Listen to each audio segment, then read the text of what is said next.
بسم اللہ الرحمن الرحیم۔ عزیز دوستو، ایک واقعے کے ساتھ آپ لوگوں کے سامنے حاضر ہوا ہوں۔ امید ہے اللہ رب العزت ہے کہ آپ سب لوگ خیریت سے ہوں گے، اور جتنے میرے دوست ہیں، میرے بھائی ہیں، میری بہنیں ہیں، اللہ کریم آپ سب کو شاد و آباد رکھے، خوشحال رکھے، کامیاب رکھے، اور دنیا اور آخرت کی تمام خوشیاں نصیب فرمائے۔ ایک واقعہ ہے حضرت موسیٰ علیہ السلام کے زمانے کا۔ ایک بندہ تھا اور بیچارہ بہت ہی غریب تھا، کھانے کو ترستا تھا۔ جب انسانوں کو روٹی نہیں ملتی نا، غربت ہوتی ہے نا، تو بعض ایسے لوگ بھی موجود ہوتے ہیں دنیا میں کہ وہ کھانے کو ترس جاتے ہیں۔ تو اس لیے ہمیں ان کا خصوصی خیال رکھنا چاہیے۔ تو ایک دن حضرت موسیٰ علیہ السلام کی ان سے ملاقات ہو گئی اور کہا کہ حضرت آپ تو کلیم اللہ ہیں اور کوئی طور پہ جا رہے ہیں، تو آپ ایک کام یہ کر دیجئے کہ میرا ایک پیغام اللہ رب العزت کی بارگاہ میں پیش کر دیں کہ جتنا مجھے رزق مل رہا ہے ہر دن، تو یہ میری زندگی جتنی ہو اور میری زندگی کا جتنا رزق ہو وہ مجھے دے دے، کم از کم چند دن تو اچھے گزر جائیں گے۔ تو حضرت موسیٰ علیہ السلام نے اس کی فریاد اللہ رب العزت کے سامنے پیش کر دی۔ تو پروردگار عالم نے اس کی فریاد کو قبول فرمایا اور چند بیل بکریاں اور جو ان کے مقدر میں جو چیزیں تھی، یا گندم تھا یا جو تھا، جو بھی تھا، تو سب عطا فرما دی۔ تو اس کے بعد موسیٰ علیہ السلام دعوت اللہ میں لگ گئے، محنت کرتے رہے، وقت گزرتا رہا، ہر وقت کا یہ جو پہیہ ہے نا یہ چلتا رہا۔ تو ایک دن حضرت موسیٰ علیہ السلام کو خیال آیا کہ میں تو اس بندے کا تھوڑا پتہ تو کر لوں، معلومات کر لوں کہ وہ کس حال میں ہوگا۔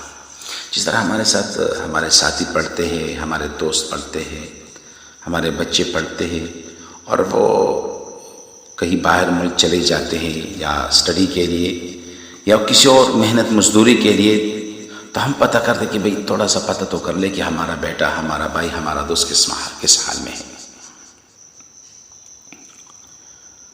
تو جب اس کا پتہ معلوم کر لیا اور اس کے گھر چلا گیا، تو وہاں پر اس نے بڑا سا گھر بنوایا تھا،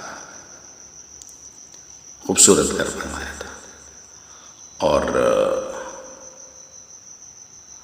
دسترخوان لگا ہوا تھا، مہمان آئے ہوئے تھے، اور قسم قسم کے پکوان لگ رہے تھے۔ موسیٰ علیہ السلام یہ سارا منظر دیکھ کر حیران رہ گیا۔ تو کچھ چند دنوں کے بعد موسیٰ علیہ السلام کہ اللہ رب العزت سے ہم کلامی ہوئی، تو عرض کیا ہے پروردگار عالم، آپ نے اسے جو ساری زندگی کا رزق عطا فرمایا تھا وہ تو تھوڑا سا تھا، اب تو اس کے پاس گھر بھی ہے، اس کے نوکر چاکر بھی ہے، اور مہمان آ رہے ہیں، قسم انواع و اقسام کے کھانے بھی ہیں۔ مطلب یہ کہ پہلے سے زیادہ نعمتیں اس کے پاس جمع ہو گئی ہیں۔ تو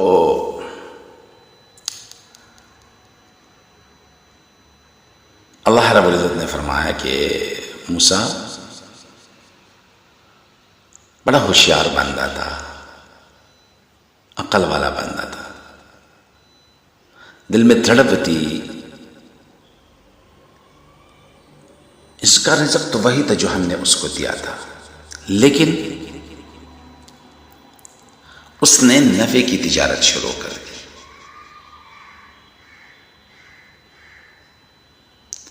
اور نفع کی تجارت ہم کس کو کہتے ہیں کہ بھئی ہمیں منافع مل جائے 5 لاکھ 10 لاکھ 20 لاکھ 30 لاکھ تو بس یہ نفع کی تجارت ہے.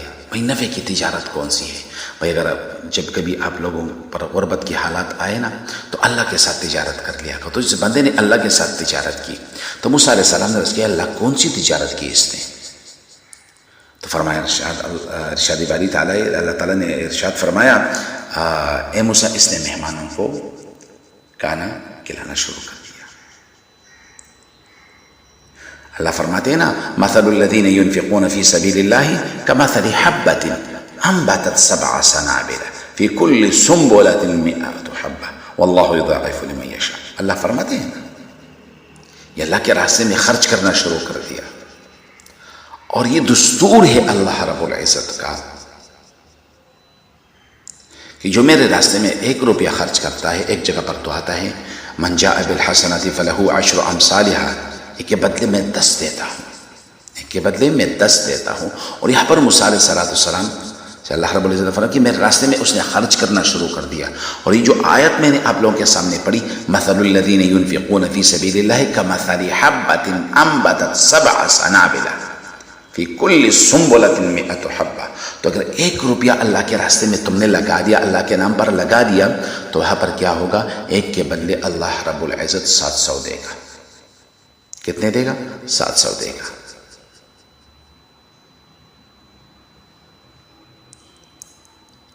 تو اس نے نفع کی تجارت کی تو اس لیے میں نے اس کو بہت زیادہ عطا کر دیا. تو بھائی آپ سب لوگوں سے میری یہ درخواست ہے، استدعا ہے کہ ہمارے پڑوس میں جتنے بھی غربا ہیں، ہمارے یار دوستوں میں جتنے بھی غربا ہیں، ہم ان کے ساتھ تھوڑی ان کی مدد کریں، ان کی حوصلہ افزائی کریں اور ایسا صدقہ کرے، ایسا صدقہ کہ دوسرے ہاتھ کو پتہ بھی نہیں چلے کہ یہ پہلے ہاتھ نے کیا صدقہ اللہ کے راستے میں دے دیا ہے. اللہ ہم سب سے راضی ہو، اللہ آپ سے بھی راضی ہو، اللہ مجھ سے بھی راضی ہو، اللہ ہم سب مسلمانوں سے راضی ہو اور ہمیں ایمان پر، اسلام پر قائم رہنے کی توفیق عطا فرمائے اور ہمارے ایمان کو سلامت رکھے. اور آخر میں اپنے تمام میرے جتنے بھی سبسکرائبر ہیں، جتنے بھی میرے یار دوست ہیں، میری بہنیں ہیں، میری مائیں ہیں، میری بیٹیاں ہیں، میں ان سب کا شکریہ ادا کرتا ہوں، ان سب بھائیوں کا، ان سب دوستوں کا جنہوں نے میرے اس چینل میں آگے بڑھانے میں میری حوصلہ افزائی کی اور میری حوصلہ افزائی کر رہے ہیں. اللہ رب العزت آپ سب کو شاد اور آباد رکھے. وما علینا الا البلاغ.